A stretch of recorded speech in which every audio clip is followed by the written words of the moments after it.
नमस्कार प्रणाम, मैं सिंगर साहिल बाबू। और आज बहुत ही प्यारा दिन है। आज बहुत ही मेरा बढ़िया शूट होने वाला है होली का सॉन्ग का, जो कि बहुत डिमांड आ रहा था यूट्यूब पे कि साहिल बाबू होली का सॉन्ग लाइए, होली का सॉन्ग लाइए। तो आप लोग के बीच आज होली का सॉन्ग हम लोग शूट करने जा रहे हैं। तो बहुत ही प्यारा सॉन्ग का शूट है जो कि आप लोग को देखने को मिलेगा।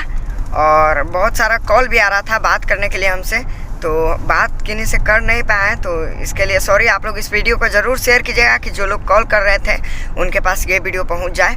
तो आप लोग बने रहिए हमारे साथ, और अगला भी आप लोग को बीच में दिखाते रहूँगा। और हमारे चैनल साहिल बाबू ऑफिशियल को आप लोग सब्सक्राइब कीजिए, बेल आइकन को ज़रूर दबाइए, क्योंकि आप लोग के बीच बहुत सारा वीडियो बना के लाते रहता हूँ। और आप लोग देख सकते हैं हम लोग बहुत ही प्यारा से शूट करने जा रहे हैं। मिलिए हमारे भैया से।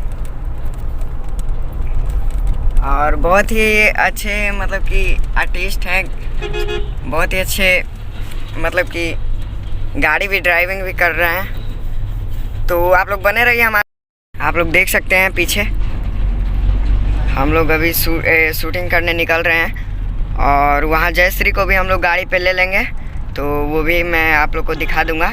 तो आप लोग बने रहिए हमारे साथ, और जितना हो सके उतना इस वीडियो को शेयर कीजिए, लाइक कीजिए, कमेंट कीजिए। देख रहे हैं आप लोग, देखिए बहुत ही बढ़िया सॉन्ग का रिकॉर्डिंग है, जो कि बहुत ही मस्त सॉन्ग का रिकॉर्ड है। और एक सबर के एक सॉन्ग आप लोग के बीच आएगा। होली का सॉन्ग है, बहुत ही बढ़िया सॉन्ग है।